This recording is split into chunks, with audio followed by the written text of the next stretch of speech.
Welcome back, everybody, to Conference 1. More Valorant action coming at you today. We've got the Central region coming on to the screens before you, and it is myself, Possible, alongside Tooth Pete, a.k.a. Josh, coming on in. Josh, we got a very interesting matchup today. We do have a really strong matchup. I'm really interested to see how this SLU team comes out tonight specifically, because so far we've only seen them in one match all season in this spring season. We saw them in week 2. I actually got to cast that game. They looked really strong. They looked really good. But in week 1 and week 3, they had forfeits. They won, but the other team had to forfeit the match, so it's a de facto win. So I'm interested to see how they come out tonight against Spring Hill College, against the Badgers. But I think this is going to be an interesting matchup between these two teams. Well, and you know, if you just looked at the records, 3-0 to 0-3, you would heavily favor SLU, right? Yes. But like you said, they only have one actual win. The other 2 were forfeits due to, I believe, scheduling errors. Whereas the Badgers, I mean, I think it's still fair to favor SLU because the Badgers have had 3 actual games and they've lost 3 actual games, right? So they're definitely riding the struggle bus coming into the early parts of this season. It's a very long season, though. We're only going into week 4 out of 12 for the regular season. So, I mean, there's plenty of time for the Badgers to hit a rebound. Absolutely, and that's the thing with Valorant. You never know what's going to happen anytime you go into a match. There have been games before where we say, oh, going into this map, you know, such and such team A is great trade on bind, and then all of a sudden they drop the bind that they picked, and oh no, what are you going to do? And so anything can happen whenever you play this game. But if you look at these standings right now, there are a lot of really good teams in this central region. And we saw UNA against SLU before. UNA right now at 1-2, but UNA in map 1 last time they played SLU, the one game that SLU actually got to play, they looked pretty good, but then SLU came out dominant in the second map. And that's where you see a team like UNA that's 1-2, you never know when they can come out strong in a map. So to see Spring Hill College at that 0-3 down there with Oklahoma City University, yes, maybe they're at the bottom of the standings right now, but we're still really, really early on. And I will say this, Plausible, I have been told that I am not allowed to talk about my alma mater, Texas A&M, being tied for first place in the Central Region right now. So I'm not going to talk about it. That they're not even playing tonight. I won't bring it up. I swear. We're just going to talk about SLU and SHC moving forward. Look, eventually they'll go up against DePaul, and maybe you'll get knocked down a peg, as DePaul University, a very good team in their own right. And I'm not just saying that because their name lines up with mine, all right? They are a very good team, as you can tell by that 3-0. But let's zone in on today's match, because obviously the stakes are pretty high right now for the Badgers.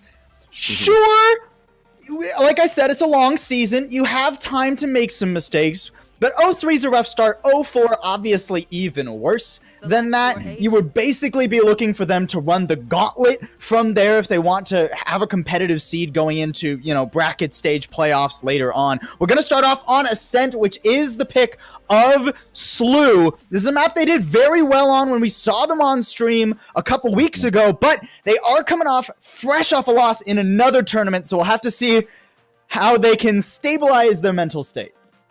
Yeah, and we were talking about this before we went into this game. It's, you know, it can go one of two ways. They can either be warmed up and ready to go, and a little angry that they lost the match that they just lost coming into this matchup against SHC. But then you brought up, hey, they could be tilted. Maybe it throws them off a little bit, and SHC has a chance to really you know take SLU to the wire, especially in this Ascent map. When we saw SLU against UNA in week 2 on this map, they were just ridiculously dominant on Ascent. And really, honestly, Spring Hill College, if they want to have a chance in this map, the #1 person that they need to control more than anybody else is JP Wilker over there. Once JP Wilker gets to the point to where he has the op, he's going to be really, really dangerous. If they can control that, they can get map control early on, then maybe they could have a chance against SLU on Ascent. It's going to be tough, though. Coming out on the Reyna, too. That's such a snowbally character, even though it has been hit with some recent nerfs. Ooh, an ambitious swing there. Coming out from Ninja. Not going to get punished for it, though, but here comes a push around as well. Players on the site here for St. Hill, actually, or Spring Hill, rather, actually doing decently. Unbelievable. Able to pull off some magic, but not going to keep it. Now we're left in a 2v2 as Spring Hill come in for the retake. One enemy remaining. JP Walker taking out Chan the man. It looks like there were a little bit of jitters on SLU's side coming into that. So Spring Hill College had a chance with JP Walker taking out Oninobu. And that's what we're talking about. JP Walker is a force to be reckoned with. He's somebody that that Spring Hill College has to keep their eyes on in this map 1. But it looked like SLU was a little bit on their heels. I'm starting to worry that in that last match that they just played, if they're not a little bit tilted, they look like they just weren't really covering the angles the way they need to, and they looked a little bit jittery going into that B site. I do like the sort of full send we saw toward B, though. They're not playing timid just because they lost a game. They're rushing forward. They trust their own skill. And as long as they keep that going, I think they're going to do pretty well. This is the bonus, or not the bonus, the anti-eco, rather. So, I mean, it's hard to imagine that you're going to be able to do much here. I mean, they just allow SLU free entry onto the site. Doors closed, smoked off, spike going to be planted without an issue. Ooh, nice tight angle there, but JP Wilker actually overextends a bit. Pushes into the smoke and isn't prepared for a stinger at that range. The force from Spring Hill. Now a 4v5. Still dominant control here for SLU. Spring Hill just inching their way forward. Turret's going to give him some information, but they're going to lose Ninja's life for it regardless. Nice little pinch as they have people coming out of door and heaven at the same time, but they're going to lose those tree players sooner rather than later, and once they're gone, the angle advantage goes away, and SLU clean it up as expected. And here's the danger with SLU too. Yes, JP Wilker goes down, and we don't. I don't really like seeing overextend into the smoke right there. But that's the confidence of a player who knows that they have teammates who can back them up if they get dropped. SLU gets in there quickly, gets on A site, plants the spike, and sets up in really good positions to be ready for the retake. And now SHC. They're kind of scrambling. So even though they drop JP Wilker, you see Feast gets a couple of picks. Gimzo gets a pick, and they really cover the drop of JP Wilker right there. SLU is just communicating very well. SLU, they hit B, they hit A. Now they're going to complete the trifecta. They're just going to spread across the map and play this a little bit slow. Play for a peek. Shen's not having too much fun. Not so much the man in that case, although it's hard to be with pistols into a Vandal, admittedly.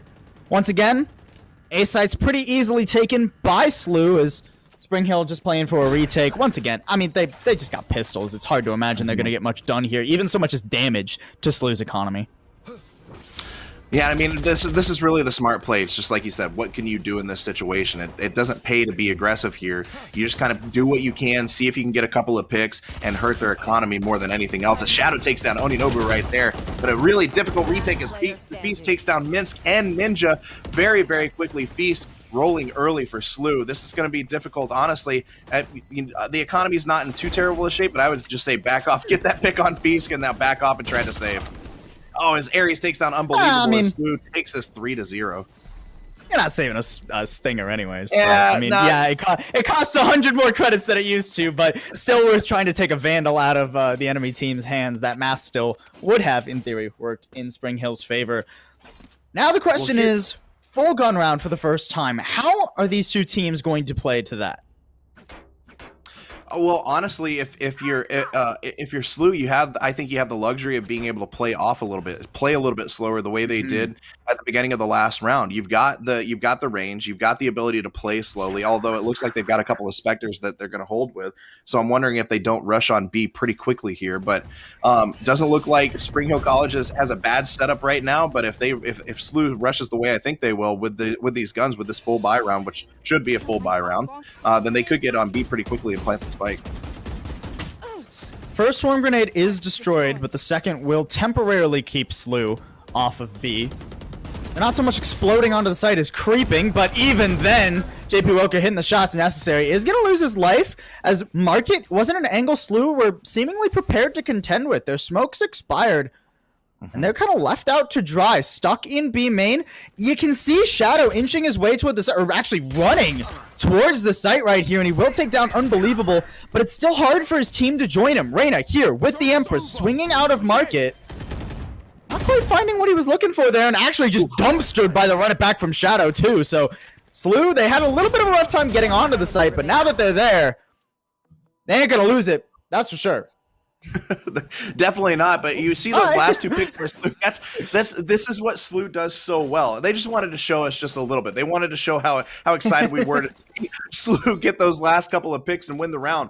But Spring Hill College, you have to be able to take advantage of those picks. You have to be aggressive against a team like this. You can't sit back and wait for them to recover and recuperate. That just gives them a chance to figure out what their next strategy is. SLU gets that opportunity, they come back, and then they get the picks that they need and play at the spike. You have to pressure them and be aggressive as soon as you get those plays there. And now you're Spring Hill College, you got an army of Spectres out here. You're at another gun disadvantage, and really honestly, SLU's going to be able to play it slow, play these angles, and wait to see where they want to go.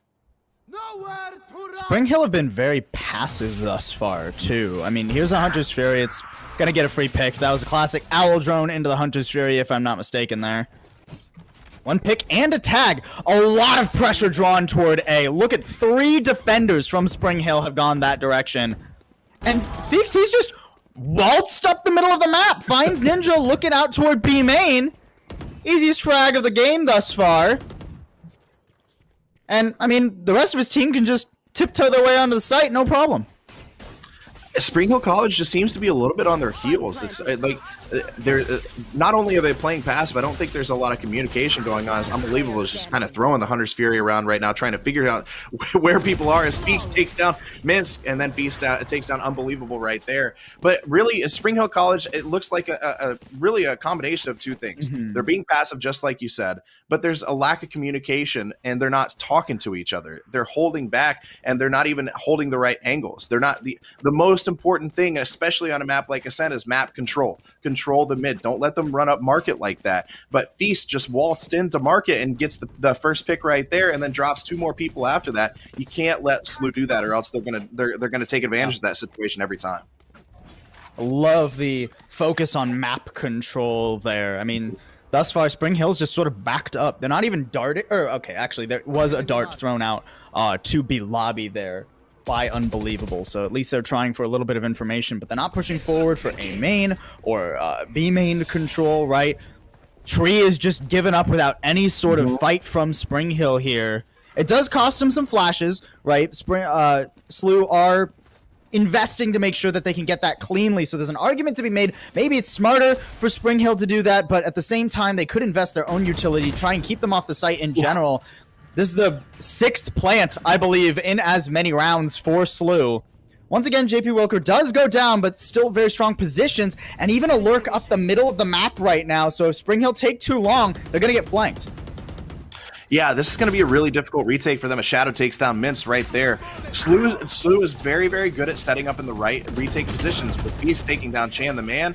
The run it back doesn't quite go the way Oninobu wants to go with Gimso, taking down Oninobu, and Beast dropping the last 2 players in Ninja and Unbelievable. And this is what SLU does. As soon as they get that spike planted, they're decisive. They communicate. They know where they want to go every single time. And there was one point in the middle of that round where you look at Spring Hill College, they had 3 players in their spawn, and you had one player at least is looking down mid towards market, but 3 players in the spawn. Either rotate or don't. You have to react quickly. If you make a decision, go. Don't just sit there and try to figure out where should we go, where do we want to go, where do we think they are. No, you have to make a decision in this game. Cover going out. SLU not struggling to make decisions whatsoever here. Once again, getting mid control. Easy peasy. Aldrone goes out A again and spots the Phoenix on site. TP heard and punished there. Omen diff, Feeks says in the chat probably. And I mean, not even going to need to use the paranoia to clear that Phoenix out of A. That's both A players gone. SLU can once again just walk their way in. You can see Spring Hill, are they even considering that Feeks could be pushing up behind them right now? It does seem that Ninja had that inkling in their brain, but isn't able to pull that off. And while Unbelievable does get 1 pick on the other side of the map, still a very strong position here for SLU. And with Mintz going down, Unbelievable following, that's a 7th in a row now for St. Louis. And we saw a little, really, I mean, what have we talked about before, Plausible? You know, it comes down to hitting your shots, and we finally see Spring Hill College hit some of those shots and click on some of those heads and get some kills. If you can get kills, 1 here, 2 there, then that can change everything. They had a chance in that round, but Ares on that Odin is just mean. He's been mean, and we've seen him before, and he's mean again tonight. I'm gonna be honest, it's a little bit backwards that his name is Ares and he has the Odin. Yeah. I mean, it's like almost synergistic, you know? He's still got like the LMG, so I'll give it to him.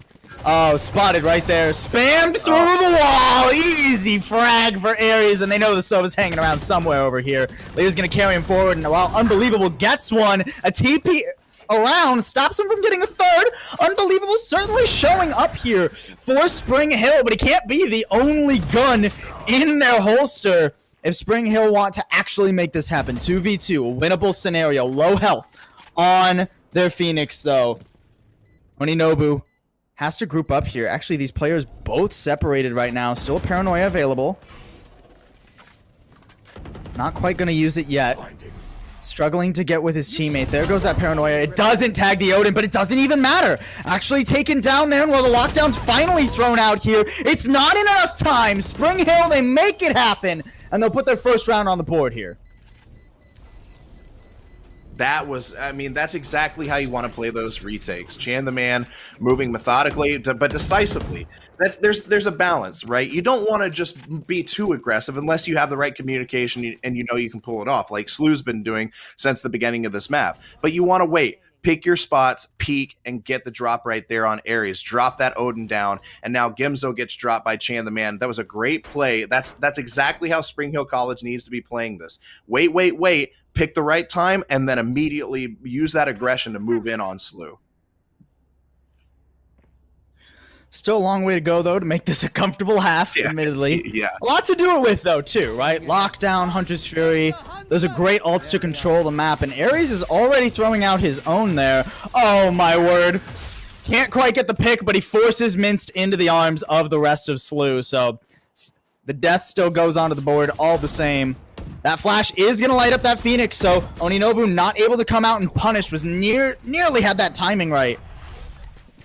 But not this time around. Mid is still controlled, and they have a lurk there as well, and Ninja's not going to be able to take anything against JP Wilker. Unbelievable, still a force to be reckoned with on the site. Makes it bloody, but bloody's not enough at this point, and Feeks just catches Oninobu looking the wrong way after that, and cleans up Chan the man. The two that clutched last time will not have the same courtesy this time. I mean, we came into this map talking about JP Wilker and how much he meant to this team, but I feel like Feast was listening to me disrespect him by not bringing him up. There's 16-5 right now in this map. He is a big part of what this SLU team has going for them, and he is really coming up big for his team. But Shadow not doing too bad at 10-1. The entire team is working well together. Is communicating. Gimzo probably feels okay about that 2-5 right now since his team is winning, but would like a little bit better. It's not Gimzo's job to be fragging, right? You're on the killjoy, right? 100%. Yeah. And I mean, even JP Wilker, you know, having arguably acquired a game, but you can see the space created. Look at that Lear, and then just charging forward. Shadow and JP Wilker are the tip of the spear right now, and they enable just these seamless executes from SLU. 3 have hit the floor as quick as you can imagine. And this Hunter's Fury ain't gonna do squat except stop the spike for a second and a half. Just a classic in hand. Unbelievable. Can't make it happen. That's a pretty ambitious lockdown. You know, I've seen some lockdowns in my day. I can't say that's the most likely to pan out that I've ever seen, and it'll be flawless from SLU. You know, I won't say I hate it, but I'm close to hating that lockdown. You're nicer than me. Yeah, I'm gonna give the benefit of the doubt. Maybe that was a team communication thing. Or you know what I'm gonna say? You know what I do a lot whenever I play is a lot of the times I fat finger stuff. I can't tell you how many satchel charges I've thrown out on Raze on accident because my fingers are too fat. That's what I'm gonna think happened there. I'm gonna think that lockdown went down by accident. I think the accidental fat finger and click of the mouse button. I don't know how that would work. You have to double fat finger that. That is just a bad chain of events. An unfortunate series of events, if we are believing your hypothetical here. What's not hypothetical is this absurd lead that SLU have worked into. And I mean, look how much damage has already been spammed onto Unbelievable. So unfortunate. At least Ninja gets one with the Nano Swarm there. But the site goes over all the same here. Feeks is locking down backside, or not backside, but that defender spawn door. Ooh, although as I say that, he runs out of ammo. Unfortunate there, and this is probably a closer round that SLU were hoping for considering their lead. The run it back will be dispatched pretty immediately here. And Mince is actually going to get under the flash, but it doesn't even matter. Shadow with a fraction of HP, one more than he needs to clean that one up and send us to 10-1. Absolutely ridiculous play by Shadow right there to get those last 2 drops, to get those last 2 kills. I think we're at the phase in the game now as we see Chan the man pull out the op. I'm surprised we haven't seen JP Wilker pull out the op, but I think they feel pretty confident with the guns that they're going in with right now with this lead. We're at the point that do you think so? Do you think so with 3 Odins? Do you think that? Well, do you think they're no, confident? We've got 4 Odins now. So. And a classic. Come on, get the 5th one. Yeah, there we go. Yes. Yeah, 5 Odins. So we're at the phase that's SLU's round. Could you imagine? Unbelievable. The terror he had standing behind that wall, hearing 5 Odins. He took a bunch of damage. You know he was standing there, right? Shadow's gonna get clobbered too. he couldn't even hear his own thoughts because all I know is Odin goes burr. We're gonna need a mathematician to help us out in the chat and make sure that you raise burr to the 5th power here and tell us what that adds up to mathematically. What I can tell you is the math really ain't working out for Spring Hill. The Empress has been popped. There's some room to work with, but very difficult scenario. Both players coming from market, having to run into this crossfire. They do have flashes, they do have leers. They're not getting much out of him right now. That's 3 of the 4 possible pieces of utility thrown out immediately, and there it goes. Last round of the half will go to SLU, and they're looking pretty good to make this a quick map. Yeah, I mean, this is the point where they've got so much of a lead. If they're going to meme around for a couple of rounds, this is the point last time on Ascent when we've actually gotten to see SLU play so far this season when they were going for knife kills, and I wouldn't be surprised if we see a couple attempted knife kills here in a minute. And this just really shows how good SLU has been so far this season. The communication is great as we watch those Odins go burr again. The communication. We really need a replay on that one. I think we did. I think everybody needed a replay. I think so. Yeah, it was important to watch their tracking. You know, splitting the fire to get maximum coverage through that wall. Phenomenal work there. What do you think the odds are that they were all yelling "Don't cross the streams" like the Ghostbusters? That's exactly what I think. That's all I can say. Ooh, actually, okay. JP Wilker and Shadow bite off a bit more than they can chew there, and lose control of A main and subsequently A. So Spring Hill, they took some damage, but they got into sight. They'll have 5 players for this post plant.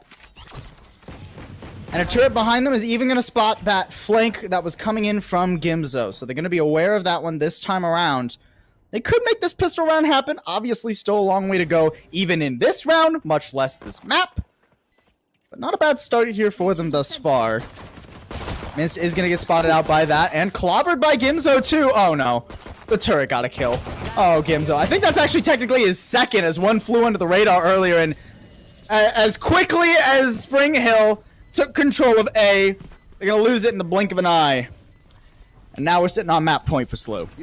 SLU's just too well-rounded. They have too many players that can take over at any moment, and if you lose Shadow, if you lose JP Wilker, Beast and Gimzo are still there. Ares is still there. They've got a lot of really good players, and that's really what this comes down to at this point. The disparity on skill level on this map, on Ascent only. We don't know what's going to happen going into map 2. But we'll see what happens on Haven.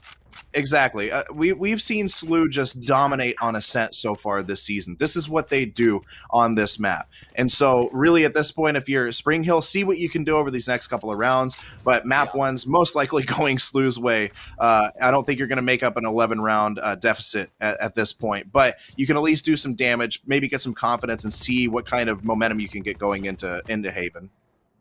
Yeah, and this is SLU's map pick, so it makes sense that coming off a best-of-1 loss they just had in another tournament, that they were going to pick a map that they are most comfortable with, one that they can dominate here.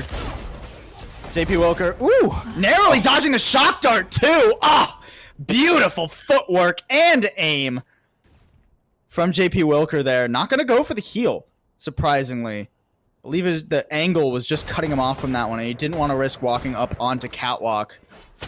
Just pressuring through right now. Ares does get caught. He's got his namesake in his hand. And he's going to head on to backside. Another shock dart going out, but unfortunately that's the wall. He'll still get one, though, courtesy of Sova. One enemy remaining. Ooh! Oh, what a nasty little shot there from Fisk. I can say names, I promise. English. Definitely not my strong suit, though.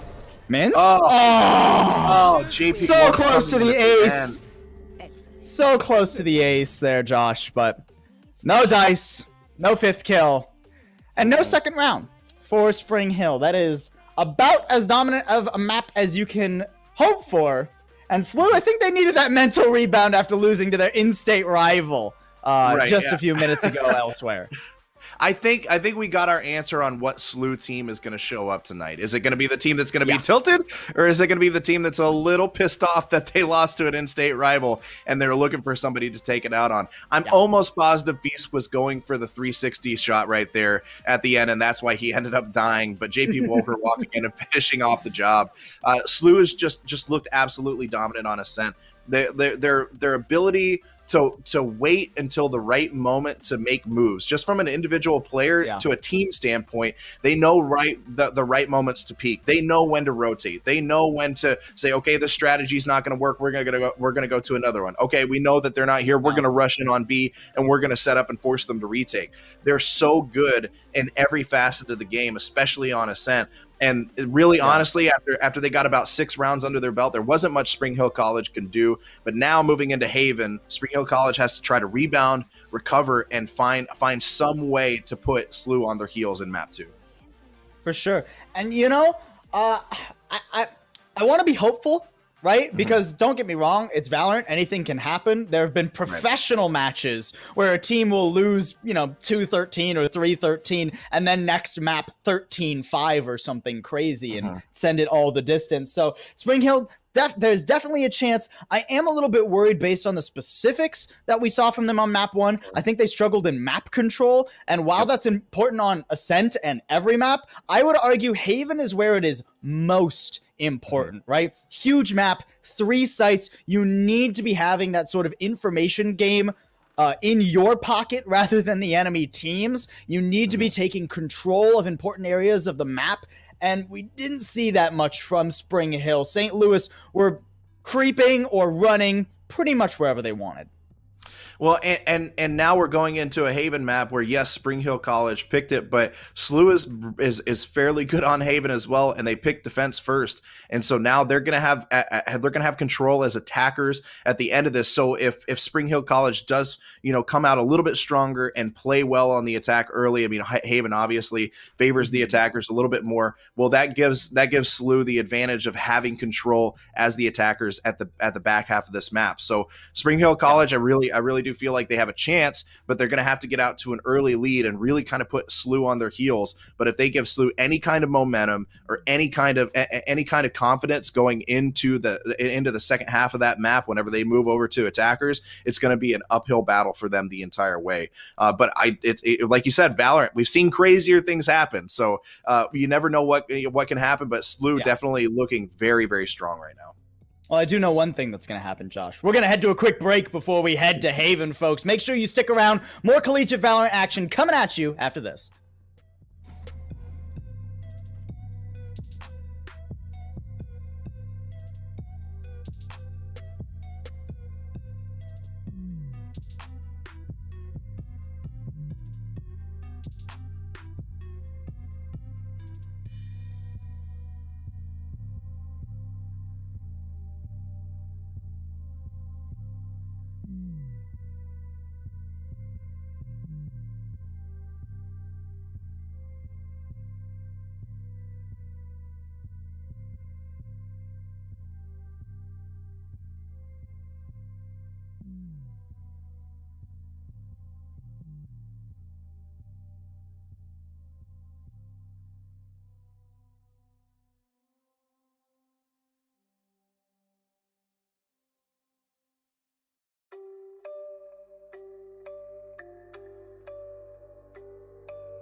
Welcome back, everybody. A quick break after a quicker map.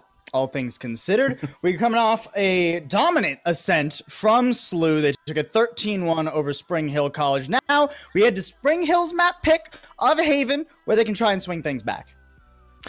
And this is Spring Hill's map pick, yes, but we've seen SLU play well on Haven before, and like we talked about going into the break, they chose defense, so that means they're going to have a little bit more control of the outcome, if you will, being the attackers at the back half of this. But you know, Spring Hill College, they need to find some answers very, very quickly. And we were talking about it during the break. Really, I think, you know, what it comes down to is it comes down to decisiveness and aggressiveness. We talked about it all through map 1. Make decisions quickly. And when you do, act on them and be aggressive. If they can do those two things alone, then it just comes down to hitting the shots and seeing what you can do. If you can get those shots, you can be aggressive, you can be decisive, then you have a chance against SLU in this Haven map. Yeah, those are definitely the first 2 steps at the very least in what I would argue is maybe a bit of a longer listicle there for Spring Hill to come on back. Map control is also, yeah, baby. You know, journey of 1,000 steps starts with just 1, right? That or 1,000 miles, or however that saying goes. A billion steps. A billion. Oh my word! I don't know if it's that many steps Spring Hill were behind in on Ascent. But there is also sort of a glimmer of hope here for Spring Hill. SLU are just coming off a loss on Haven to Mizzou in another tournament, their in-state rival, right? So maybe that can frazzle SLU a little bit. They certainly didn't seem that frazzled on Ascent coming fresh off that loss, so maybe that's a bit of a pipe dream. But either way, you need to find some sort of footing in this map, or else not only will you lose the series 0-2, but Spring Hill will go down to 0-4 as their total record, which is not a great start to CF1.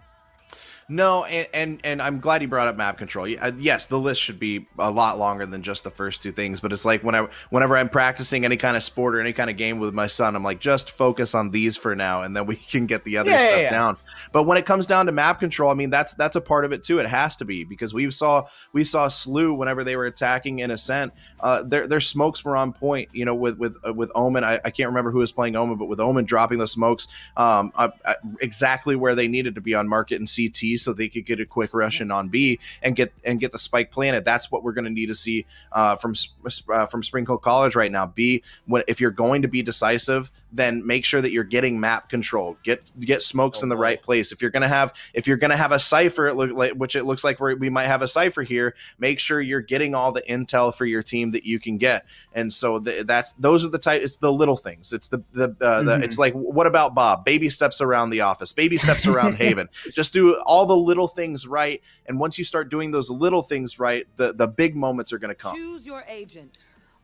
You were talking about decisiveness, though, and I'm already a little bit worried for Spring Hill, who are on the left. We're going to get those names sorted out for you real fast, folks. It is Spring Hill who will be defending first here, it seems. A little bit worried. They've swapped up pretty much all of their roles for this map. So, certainly doesn't ring toward an air of decisiveness, I will say that much. Right. It's I'm personally never a fan of role swaps, Josh. I don't know how you feel about it. I'm okay with it if you have players they're kind of more utility players and you feel confident in them being, but really you only ever want like 2 players swapping roles, right? You only ever want as minimum. Right, exactly. You want as minimal role swaps as you can possibly get. Typically, you don't want 4 players swapping to different roles. But you know what? As the way they looked on Ascent, maybe they looked at themselves and they said, okay, something needs to change. We need to change it up. So maybe this ends up working out for them. You know, maybe a more drastic change is exactly what they need. Change the pace for some of these players. And maybe this works in their favor. And there's an argument to be made. Maybe these are the roles that Spring Hill are ultimately more comfortable on, right? Maybe map 1, Ascent, was where they were actually off-rolling, and this is going where they actually feel confident, but I have to just wait and see if that's how that actually pans out. Already a pretty heavy presence towards C here, and with that Cypher cam destroyed, just gonna dash through that trap wire, clobber the one person coming out from Garage, Chan the man hitting the floor, and take control of the site. Yet again, it's lickety split here for SLU on the attack. I mean, this is what they do every time. They put the smokes in the right position with Omen, and they just get in there and move fast.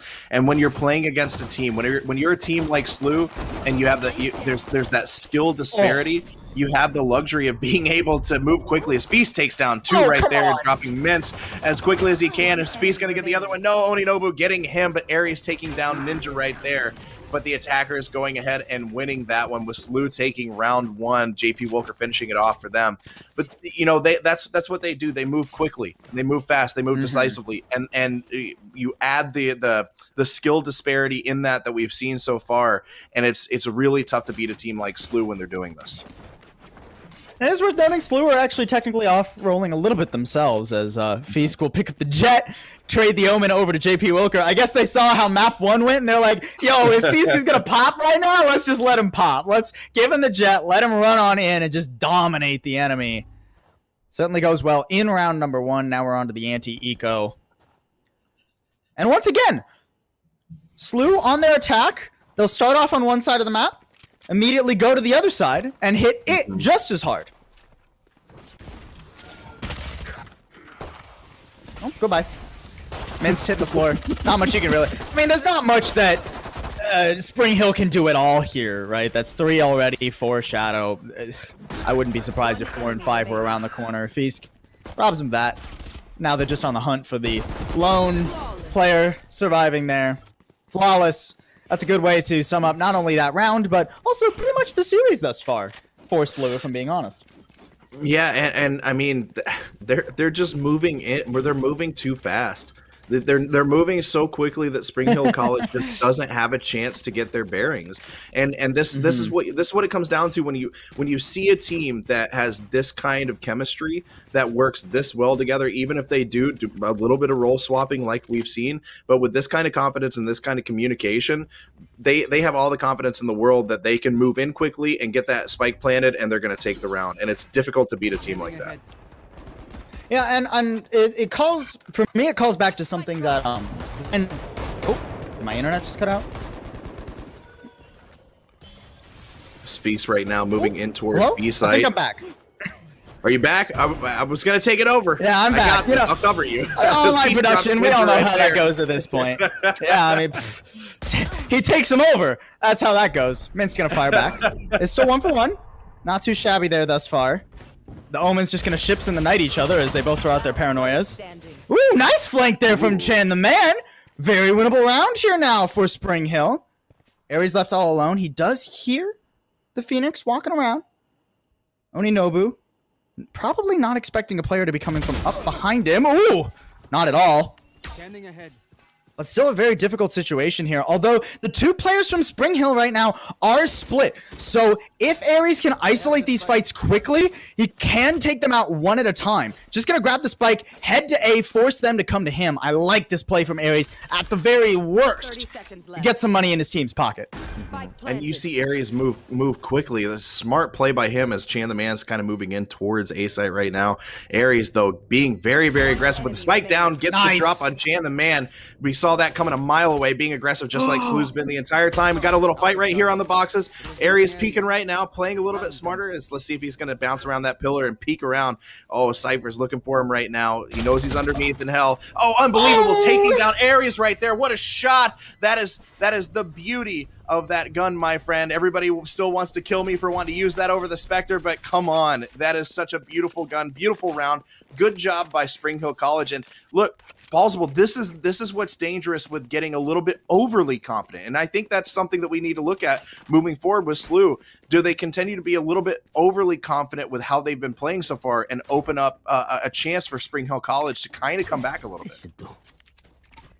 It's just 1 round, but a very important one, as now Spring Hill are going to be able to buy up. Once again, it is Spring Hill on the defense and SLU on the attack. The overlay, gonna get that fixed for you folks. Lickety split. But a lot to work with here for SLU too. Obviously, Fisk is going to pop that Blade Storm there, have that available, much cheaper than buying an actual gun. Ooh, and an early Hunter's Fury too, catching him off the dart once again. That's the 2nd time Aries has done that this series already. Makes for an easy frag. Still 1 hanging around on this site. Shen the Man will make it bloody. And Ninja will pick up that lurking jet in mid. So 3v3 for this post plant. Joke's over. You're dead. Planted.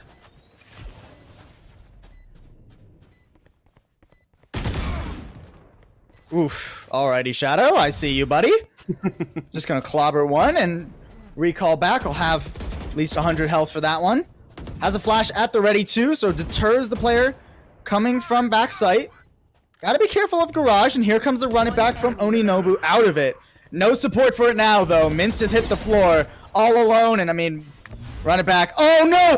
Oh, they snuck through the smoke! He's getting his body! JP Wilker outplays him there. Last time Ships in the Night didn't work Wilker's way. This time, he's gonna completely sink the ship of Oninobu. What an absolute heads-up play by JP Wilker, and that's why we've talked so much about why he means so much to this SLU team. Just that is a full brain play right there by JP Wilker. And imagine being the Phoenix coming out of the run it back, like no, you know what's coming, and there's nothing that you can do to stop it. But SLU coming back in another round, saying, okay, maybe we did a little bit too much in the last round. Let's pull it together a little bit and be the dominant selves that we have been. And already, all of the Sage utility is gone. Both slow orbs, well, all of it was invested in B, and it didn't keep Fisk out. Planted the spike all the same, and no one was able to contest that. Very risky post plant. I'm not super a fan of the post plant spamming out from the middle of B. But, I mean, they also, you know, have plenty to work with here. He's just pushing the Hunter's Fury. Gets tagged once, though, and has overstayed his welcome a bit. That's a knife kill. JP Wilker snuck up behind him there. Gonna get punished for it, finally. But I doubt the same can be said for SLU. They'll instead put this down, and it's looking like they are back to their dominant ways. I told you to look out for it in this matchup. I told you last time we saw SLU against UNA, the knife kills came out. I thought for sure we were going to see one in map 1, but nope. JP Wilker says, you know what? I know it's still early and close in map 2, but I'm going to go ahead and get a knife kill here. Why don't we do this?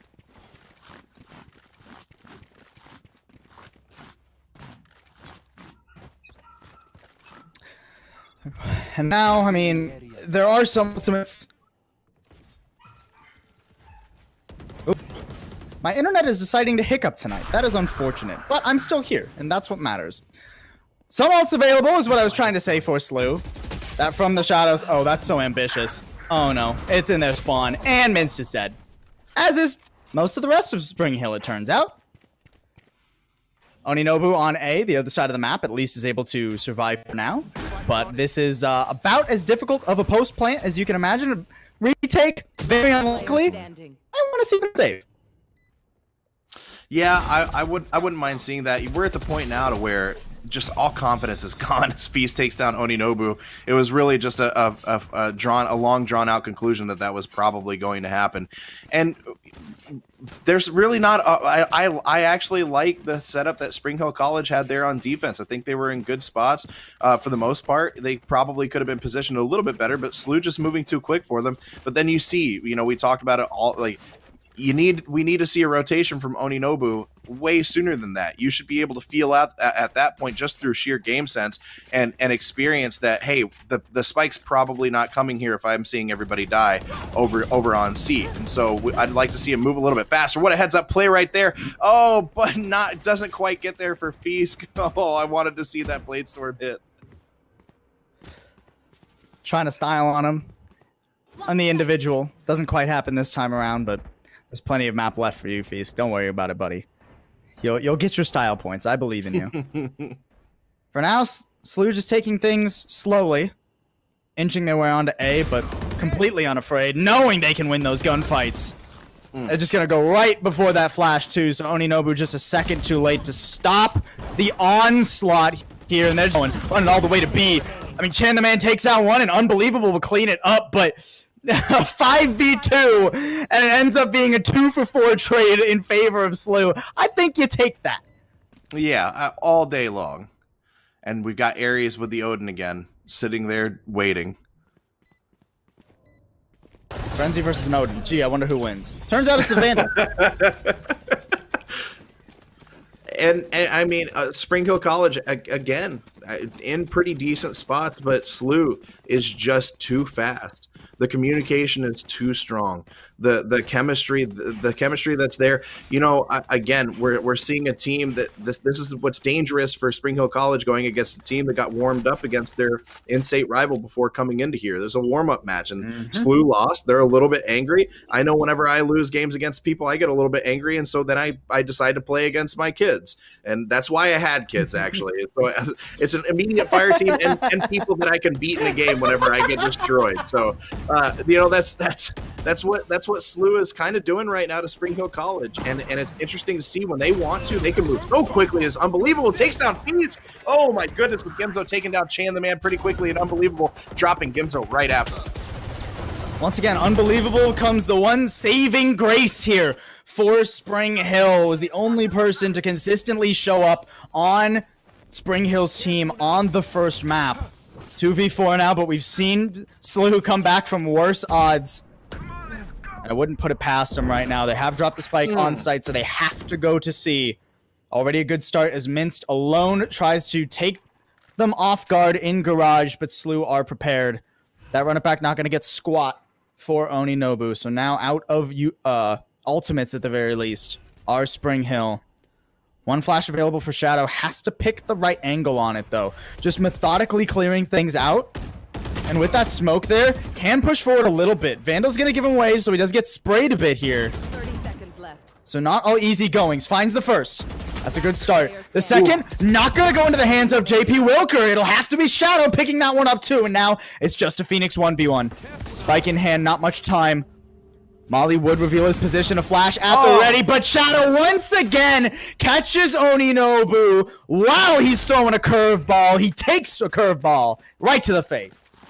And you can see just when SLU locked down right there, when the last two that were left, was it JP Wilker and Shadow? It was unbelievable. JP Wilker and Shadow. JP Wilker and Shadow. You could see when it was a 2v3, they're like, okay, let's lock down. Let's figure out what we can do here. You saw the smoke go down to block off one line of vision. They move out there towards the spike, and they end up being able to take the two that are on C, and that gave Shadow just enough time to heal up and be ready for that Phoenix to come around the corner. Absolutely amazing communication by the two of them, and that's the type of communication that SLU has had all night long.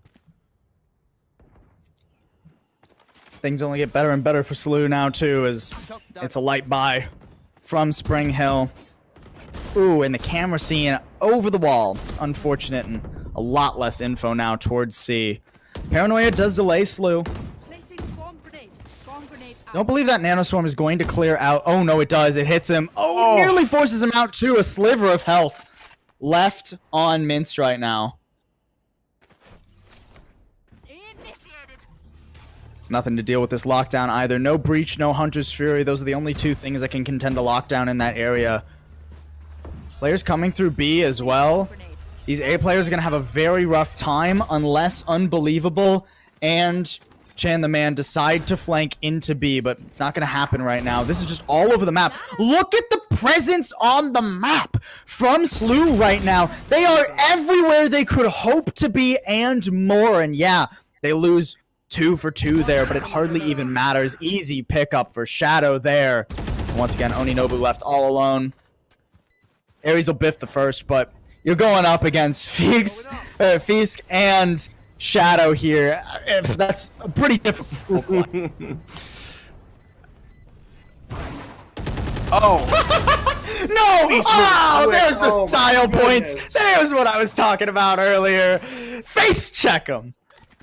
And you know, we talked about map control. You know, when we've talked about what Spring Hill College needed to do, they need to try to get map control. But I think that round, more than almost any other round, although it's been amazing all night, shows exactly how great SLU is at map control on these maps. They did it every single round during Ascent, and they just did it there with Haven. That's the best map control that we've seen from them on Haven, period. Now, part of that is because Spring Hill College is giving them those spots to set up, but honestly, what it looked like with SLU before they even got the spike down, they had plant positions like as if they were the defenders. They were given so much room. As Ares comes out with the Hunter's Fury, can he get a kill here? He does take down Ninja and shoots the other one right there. Nothing doing, but he gets one with that Hunter's Fury. But map control from SLU in that round and this entire time has been absolutely phenomenal. SLU thus far just cruising to a victory here.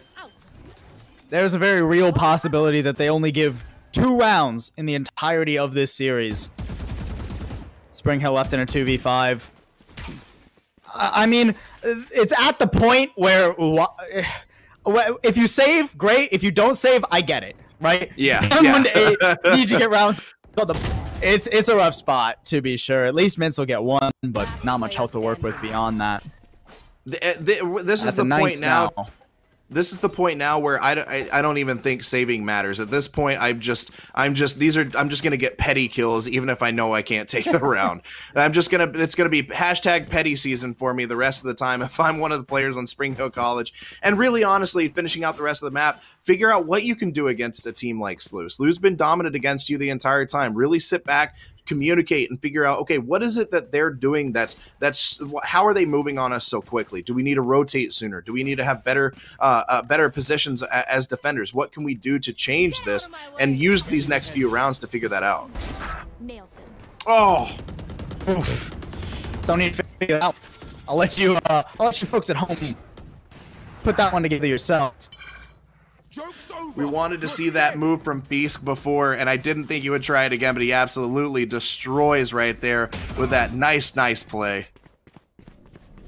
Coming around the back now, just running on forward. Doesn't spot the Cypher behind him, so Unbelievable's going to get 1. I'm not certain if Fisk actually was holding a weapon, though, because he had that Blade Storm out. Regardless, Unbelievable will end up dropping it to spray through the smoke, and once that smoke dissipates, Ares will clean it up. Yet another beautiful round for SLU, and I'm running out of things to say at this point. Yeah, I mean, really, honestly, this just comes down to there's a reason when we look at the standings. There's a reason SLU, even though we've only seen them actually play 1 match, it was a dominant match against UNA, and there's a reason why they're at the top of the leaderboards. And SHC has a lot to figure out now. Spring Hill College, they're a younger team. I don't think they've been playing together as long as some of these other squads have been. So they've got time to work on it. They've got time to work on chemistry, but really they need to sit back, watch this film, and figure out what they need to do to change their strategy. Makes for a good film, right? I mean, you know, these are collegiate teams. Priority is important primarily on learning, right? So, you know, there are variances across the, you know, any collegiate team as to how much they can put in, but should they have the time, this is going to be a great VOD for them to review. Look at what SLU are doing well. Look at the differences, right? And at the end of the day, SLU, they came into this wanting to prove something, right? I mean, you know, sure, they're top of the leaderboard technically, tied with a couple other good teams. But 2 of those wins were forfeits. They're picking up another one here in just as dominant, if not more dominant fashion than they got a couple weeks ago when we saw them on stream. I mean, this is just WM1 action right now from SLU, and it's taken them to 11-1 as we flip over sides. And you know what's going to be interesting as we kind of look forward in the central region, we look forward to CF1 in general during the spring season. If we look at these standings, I think that SLU is going to continue to be a little bit underestimated. And that might be really good for them because they might sneak up on some of these better teams because some of these teams might look at them and say, well, yes, they beat SHC, but Spring Hill College, you know, they haven't quite put it together yet. And so, yes, they have that win there, but their other 2 wins are forfeits. And they really only have 1 fairly strong win under their belt in UNA, but even UNA is where they is. I think SLU is a dangerous team for some of these other squads moving forward. I think a team like DePaul is very, very good, but when SLU and DePaul face off, I wouldn't be surprised if DePaul underestimates them a little bit and SLU sneaks up on them as Shadow takes down Chan the Man right there as we go into pistol round in the back half of this. But If you're SHC at this point, how do you play this? Do you just play this Mimi, or do you try to come back? Because I've always been the person who's like, you know what, I'm gonna try to come back as Gimzo takes down 2 more players and SLU goes ahead and takes this round. And now we've got match point going into here. But yeah, as at SHC, this is a learning experience for Spring Hill College. Yeah, and you know, you talked about Mimi versus trying to come back. Personally, when I'm playing, right? And let's not pretend probably as good as any of the players in this lobby. But when I'm playing, I'm that guy who's like, all right, let's just try crazy stuff and see if we can actually come back. Let's just all rush mid or all rush A. You know, play to the gallery in a sense, right? And it looks like Spring Hill are at least thinking about that. They're all towards this A. It seems like it's actually going to be a bit of a contact play. They're going to go slow here until they spot the Bucky. Taking down JP Wilker. They should just run to the site now. Don't waste time. Just go. Go. I believe in you. And, you know, now that they've got nothing to lose, we're seeing Spring Hill College rotate over to A better than we have pretty much the entire map. That rotation was much cleaner than we've seen from them.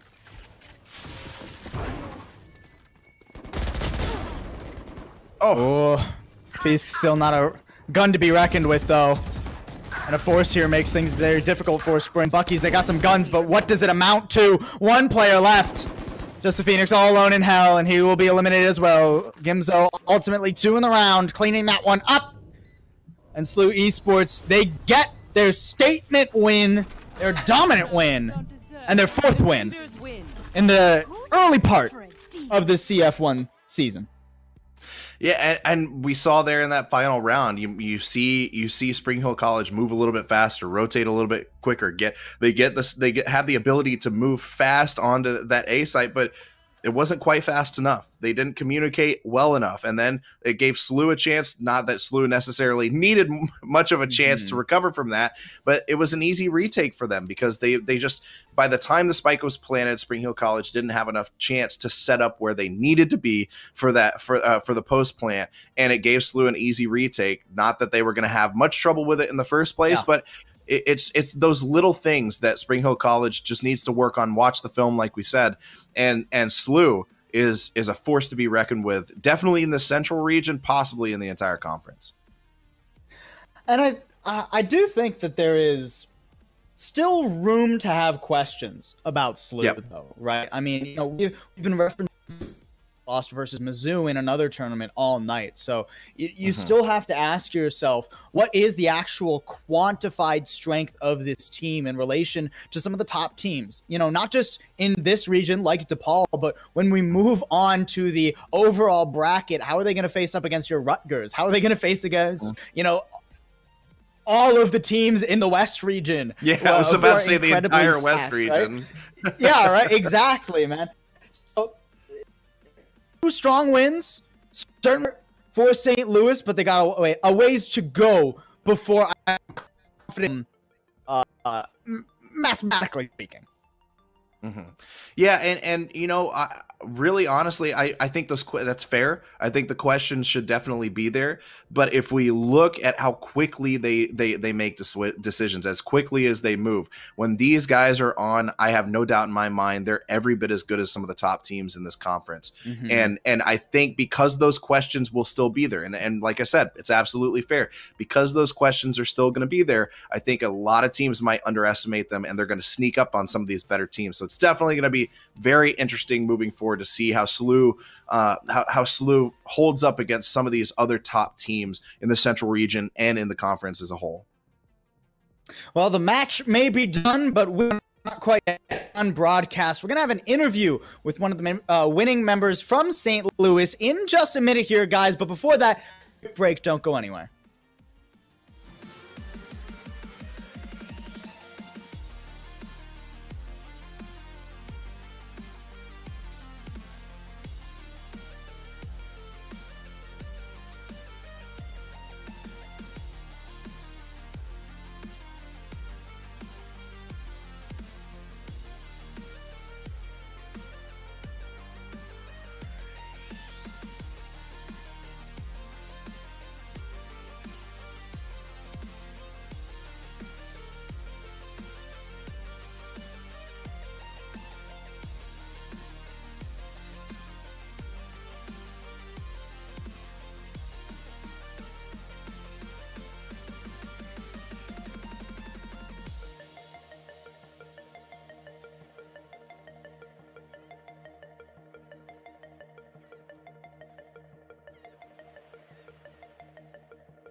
Welcome back, everybody, to Conference 1.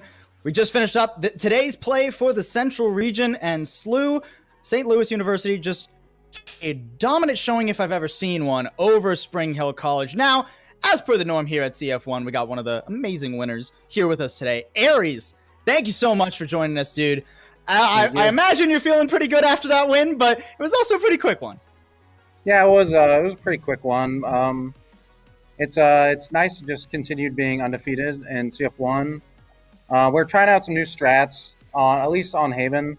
Our Ascent's pretty solid. It's probably our best map right now.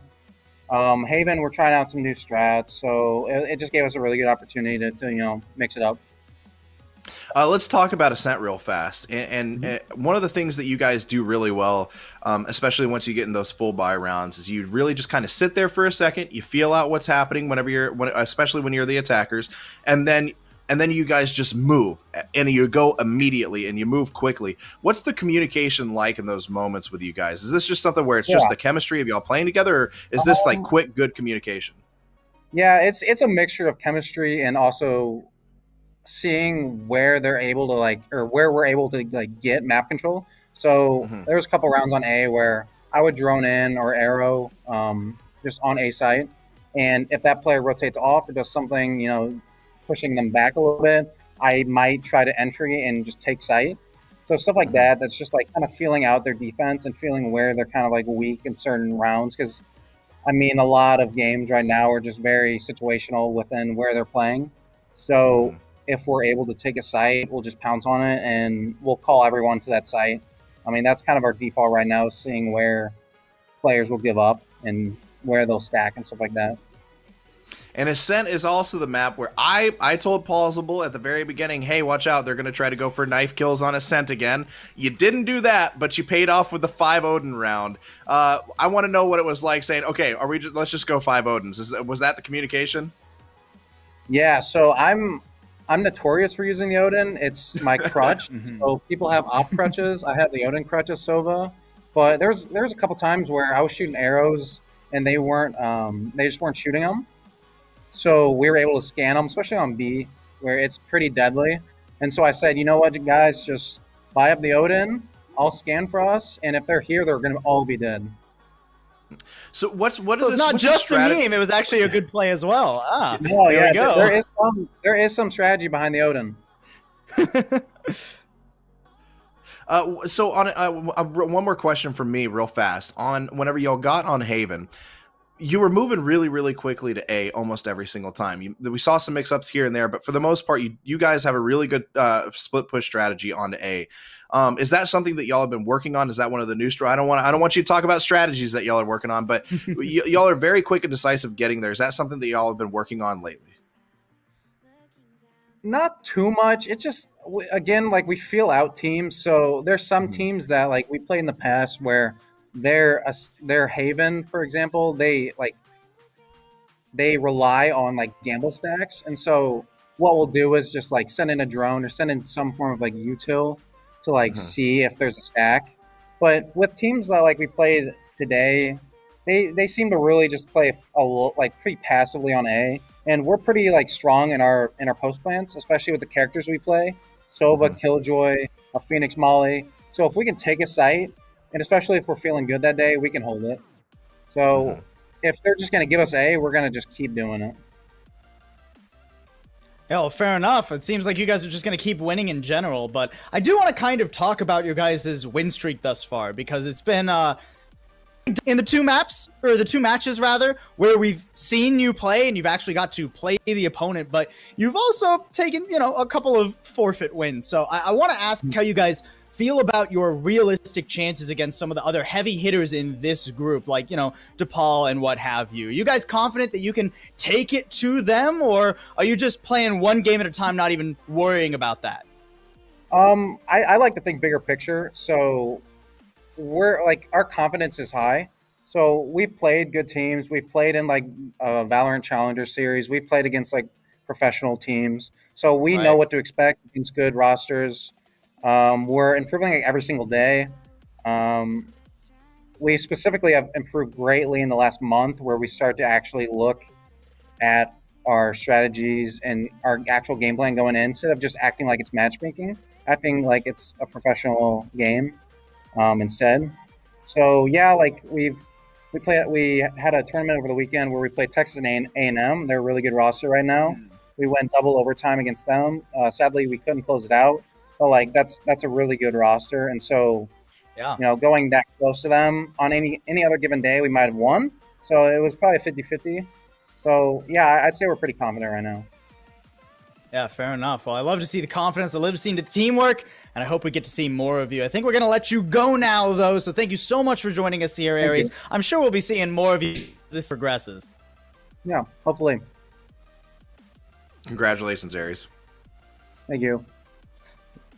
Yeah, and that is more or less it. Quick night here of Valorant, but there's still more Valorant to be played this week here in Conference 1. We got a match tomorrow, the West Division, I believe, rounding us out.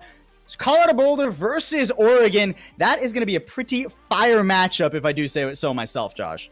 I am going to order pizza. I'm going to get a massive 2-liter of Coke, and I'm going to sit down and watch this entire thing. I am excited for this matchup. I think this is going to be a really, really good game tomorrow night.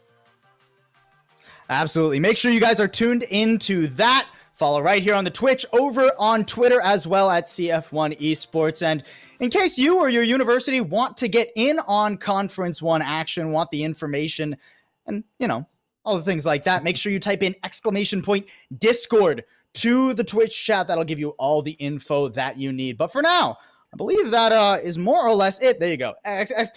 !Discord. I got it right. I'm proud of myself, Josh. I got one thing right tonight, and I believed in you the whole time.